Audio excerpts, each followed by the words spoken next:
नमस्ते विद्यार्थी मित्रों।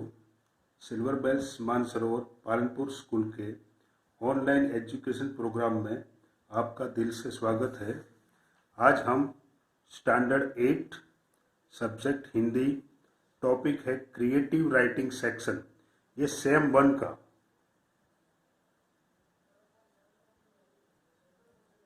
सेमेस्टर 1 का क्रिएटिव राइटिंग सेक्शन देखेंगे, जिसका दूसरा नाम लेखन विभाग भी जिसको बोलते हैं। तो क्रिएटिव राइटिंग सेक्शन में फर्स्ट टॉपिक जो है उसका नाम है निबंध लेखन। तो सबसे पहले निबंध लेखन कैसे लिखते हैं। बच्चों, आपको ऐसा लगता है 7th स्टैंडर्ड तक आपने निबंध लिखा है, बराबर। तो निबंध तो हमको आता है, लेकिन आपको निबंध की रेसिपी आती है या नहीं आती वो आपको पता नहीं है। निबंध जो है ऐसे राइटिंग, उसका मैक्सिमम वेटेज पेपर के अंदर एग्जाम पेपर में होता है। तो कैसे लिखना है उसके लिए आप देखो, ट्रायंगल है, इसमें एंगल नंबर 1, 2 और 3। अब एंगल नंबर 1 है इंट्रोडक्शन, प्रस्तावना। एंगल नंबर 2 है एसपी लिखा है, मतलब सब्जेक्ट प्रेजेंटेशन या विषय निरूपण। एंगल नंबर 3 है उपसंहार या कंक्लूजन। तो इसको अच्छी तरह से समझते हैं निबंध कैसे लिखना है, बराबर। तो फर्स्ट एंगल है इंट्रोडक्शन। कोई भी निबंध जब हम लिखते हैं तो उसमें 2 चीज देखी जाती है, length plus quality. Length plus quality, क्योंकि निबंध लेखन जो है वो कम से कम 2 पेज 2.5 पेज का होता है। वो वेटेज के हिसाब से आपको लिखना है, तो लेंथ प्लस क्वालिटी दोनों मेंटेन करना है। कैसे करेंगे? तो फर्स्ट एंगल है इंट्रोडक्शन, प्रस्तावना। ऐसा कहा जाता है कि first impression is the last impression. अगर आपका निबंध जो है उसका स्टार्टिंग अट्रैक्टिव हो, आकर्षक हो, तो वो अच्छा रहता है। मान लो आपका 15 अगस्त, 15 अगस्त या फिर स्वतंत्रता दिवस, उसके बारे में निबंध है, तो आप कोई पंक्ति, कोई सूक्ति, ऐसा कुछ सेट करके स्वयं बनाकर या किसी कवि की पंक्ति आप लिख सकते हो। तो ये निबंध आपका स्टार्टिंग कैसा होगा? अच्छा होगा। अच्छा नहीं, बहुत अच्छा होगा। जैसे 15 अगस्त है, हम ये लिख सकते हैं, यह बात हवाओं को भी बताए रखना, रोशनी होगी चिरागों को जलाए रखना, लहू देकर जिसकी हिफाजत हमने की, ऐसे तिरंगे को सदा दिल में बसाए रखना, सदा दिल में बसाए रखना। ऐसी पंक्ति से आप स्टार्टिंग कर सकते हो। जैसे लोकमान्य तिलक ने कहा था, स्वराज्य मेरा जन्मसिद्ध हक है। ऐसी कोई पंक्ति, या सुभाष चंद्र बोस की कोई पंक्ति, तुम मुझे खून दो मैं तुम्हें आजादी दूंगा। ऐसी कोई पंक्ति आप सेट कर सकते हो। ये इसकी लेंथ है 4 और 5 लाइन। उसके बाद एंगल नंबर 2 जो है उसका नाम है सब्जेक्ट प्रेजेंटेशन। ये मेन बॉडी पार्ट है, मेन बॉडी पार्ट, मतलब उसको बोलते हैं विषय निरूपण, सब्जेक्ट प्रेजेंटेशन। अब एग्जाम के अंदर आपको पॉइंट्स दिए होंगे और शायद नहीं भी दिए होंगे। अगर पॉइंट्स दिए हैं तो पॉइंट्स के आधार पर आपको 4 या 5 लाइन पर पॉइंट्स, आपको 4 या 5 लाइन लिखनी है। अगर नहीं दिए तो आपको 4 और 5 पॉइंट्स बनाने हैं। जैसे 15 अगस्त है, उसके बारे में हम बना सकते हैं, तो स्वतंत्रता संग्राम की याद। फिर नेक्स्ट टॉपिक नेक्स्ट पॉइंट बना सकते हैं मनाने का ढंग। फिर नेक्स्ट महत्व, और लास्ट में उपसंहार। ऐसे पॉइंट्स हम बना सकते हैं। तो आपको पॉइंट्स बनाने हैं, पर पॉइंट्स आपको 5 लाइन लिखनी है। तो कितनी लाइन हो जाएगी? 20 लाइन। अब नए पॉइंट्स पर आपको पैराग्राफ करना है। पैराग्राफ करना मतलब 5 लेटर्स, 5 लेटर्स मतलब 5 अक्षर या 2 फिगर, उसकी आपको स्पेस छोड़नी है। जैसे मैंने यहाँ पर ड्रॉ किया है, इतनी स्पेस आपको छोड़नी है, और उसके बाद आपको लिखने का स्टार्ट करना है। तो पैराग्राफ कब करना है? नए पॉइंट पर नया पैराग्राफ, इस तरह से आपको लिखना है। और उसके बाद लास्ट में जो आता है वो उपसंहार यानी कंक्लूजन। आपने जो भी लिखा है उसका सारांश आप 4 या 5 लाइन में लिख दो, तो यह हो जाएगा आपका निबंध। तो निबंध लेखन जो है वो एग्जाम में मोस्ट आईएमपी है, और ये आपकी क्रिएटिविटी को बाहर निकालता है। और अगर आपका रीडिंग अच्छा है, आप कुछ अलग पुस्तकें भी पढ़ते हो टेक्स्ट बुक के अलावा, बराबर, अगर आप रीडर हो तो आप अच्छी तरह से निबंध लिख सकते हो। तो मैंने यहाँ पर 15 अगस्त के लिए आपको होमवर्क दिया है, देख लो। आपकी निबंध की नोट, अब ध्यान रखना, होमवर्क के लिए अलग नोट बनानी है और ग्रामर और ऐसे सेक्शन के लिए अलग नोट बनानी है। यानी ग्रामर और ऐसे सेक्शन की एक कंबाइंड नोट बनानी है, बीच में पार्टीशन कर देना है। तो आपको एक निबंध लिखना है जिसका नाम है 15 अगस्त या फिर 15 अगस्त या फिर स्वतंत्रता दिवस। और मेन पॉइंट्स जो है वो प्रस्तावना है, सेकंड है स्वतंत्रता संग्राम की याद, थर्ड है मनाने का ढंग, फोर्थ है महत्व और लास्ट में है उपसंहार। ये पॉइंट्स के आधार पर आपको निबंध बनाना है। विद्यार्थी मित्रों, नेक्स्ट टॉपिक है जिसका नाम है गद्य समीक्षा। इसका दूसरा नाम है गद्यार्थ ग्रहण। गद्य वत्ता अर्थ वत्ता ग्रहण, यानी एक परिच्छेद दिया होगा या एक पैराग्राफ दिया होगा, पैराग्राफ के नीचे क्वेश्चन होंगे। तो आपको ये प्रश्न होगा कि ये आंसर कैसे लिखना है, कैसे समझना है। पहले क्या करना है, जो पैराग्राफ है उसको 2 टाइम रीड करना है, पैराग्राफ को 2 बार रीड करना है, बराबर। और जो क्वेश्चन के आंसर है वो किसमें होंगे, पैराग्राफ में ही होंगे, बराबर। हम एग्जांपल देते हैं, टेक्स्ट बुक में पेज नंबर 14 और पेज नंबर 40 उस पर पैराग्राफ दिया हुआ है। पहले हम देखते हैं पेज नंबर 40।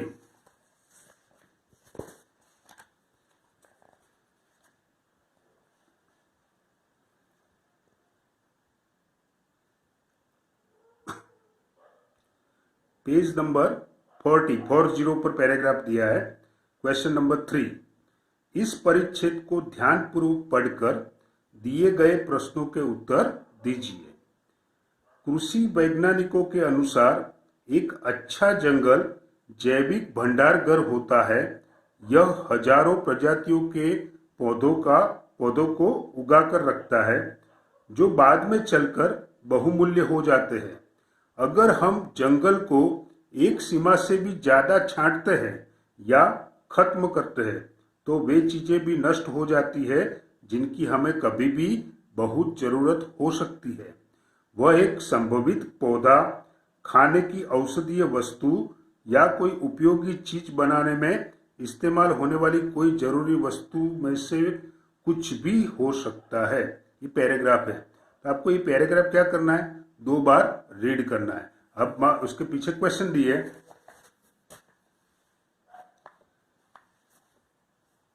Page number 41। अब पैराग्राफ के नीचे जो क्वेश्चन दिए वो, तो एक अच्छा जंगल क्या कहलाता है, तो इसका आंसर कहां पर है, पैराग्राफ में ही है। तो यहां पर आपको आंसर लिखना है, एक अच्छा जंगल जैविक भंडार घर कहलाता है। सेकंड क्वेश्चन, जंगल को ज्यादा छांटने या खत्म करने से क्या नुकसान होता है, उसका आंसर होगा, जंगल को ज्यादा छांटने या खत्म करने से उपयोगी और जरूरत के समय काम आने वाली बहुमूल्य वस्तुएं नष्ट हो जाती है। नेक्स्ट क्वेश्चन देखते हैं, इस परिच्छेद का उचित शीर्षक दीजिए। शीर्षक मतलब टाइटल।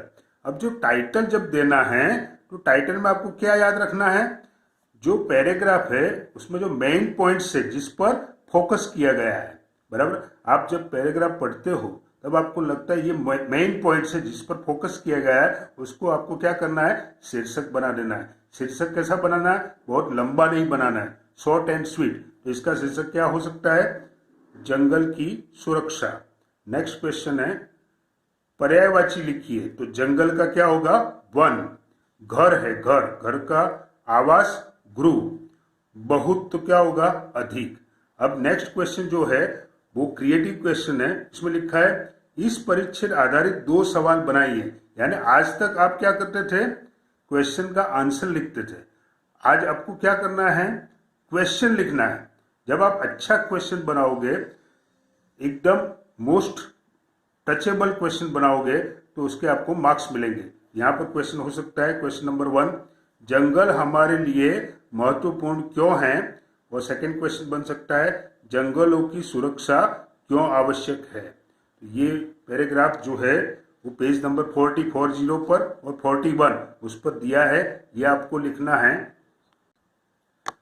विद्यार्थी मित्रों, पेज नंबर 14 पर जो क्वेश्चन दिया है, निम्नलिखित परिच्छेद को पढ़कर नीचे दिए प्रश्नों के उत्तर दीजिए। ये पैराग्राफ को आपको कितनी बार पढ़ना है? 2 बार पढ़ना है।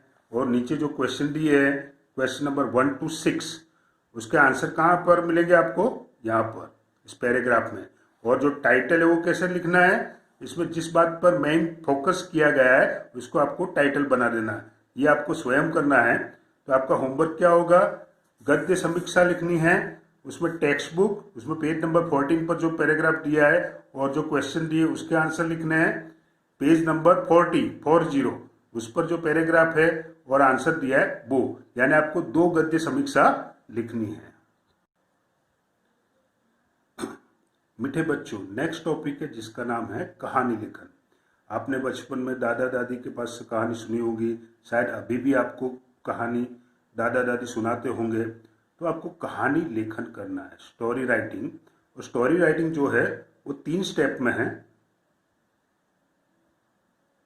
स्टेप नंबर 1 उसको कहते हैं शीर्षक, स्टेप नंबर 2 उसको कहते हैं कहानी लेखन, स्टेप नंबर 3 बोध संदेश।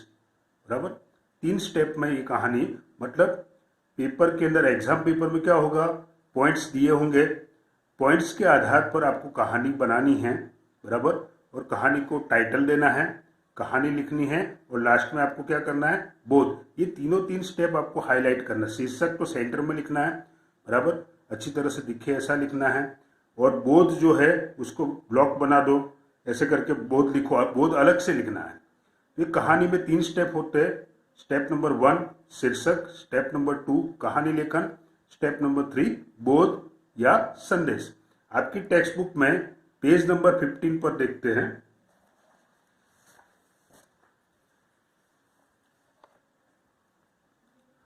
पेज नंबर 15 पर क्वेश्चन नंबर 4 है। उसमें लिखा है, आप देखो, रूपरेखा के आधार पर कहानी पूर्ण कीजिए। यानी ये जो आउटलाइन दी है, पॉइंट्स दिए, पॉइंट्स के आधार पर आपको कहानी बनानी है। तो देखो, एक नगर में 2 स्त्रियां डैश, एक ही बालक के लिए दावेदार डैश, आपस में तकरार डैश, मामला न्यायाधीश के समक्ष डैश, दोनों की बातें सुनना डैश, न्याय करना डैश, बालक के 2 टुकड़े करके बांट लो डैश, एक स्त्री मौन डैश, दूसरी का रोककर कहना डैश, बच्चे को न काटो डैश, उसे ही दे दो डैश, न्यायाधीश का फैसला डैश, रोती हुई स्त्री को बालक को सौंपना। तो ये जो कहानी है वो कैसे बन सकती है? एग्जाम्पल देखते हैं। किसी नगर में 2 स्त्रियां पास पड़ोस में रहती थी। उनमें एक स्त्री बड़ी चालाक और झगड़ालू थी, उसके कोई संतान नहीं थी। दूसरी स्त्री बड़ी सरल और मिलनसार थी, उसके एक बेटा था। एक बार संतान वाली स्त्री अपने बच्चे को घर में अकेला छोड़कर बाहर गई हुई थी। मौका पाकर निसंतान स्त्री बच्चे को पालने से उठाकर ले गई, फिर वह फौरन बाहर चली गई। बच्चे के गुम हो जाने पर बच्चे की मां बहुत दुखी हुई। उसने किसी तरह अपनी चोर पड़ोसिन का पता लगाया और उसके पास जाकर अपना बच्चा मांगा। तब उसने कहा, यह मेरा बेटा है, मैं न दूंगी, जो चाहे सो कर ले। दोनों में खूब झगड़ा हुआ। तब लोगों ने उन्हें न्यायालय में जाकर झगड़े का निपटारा करने की सलाह दी।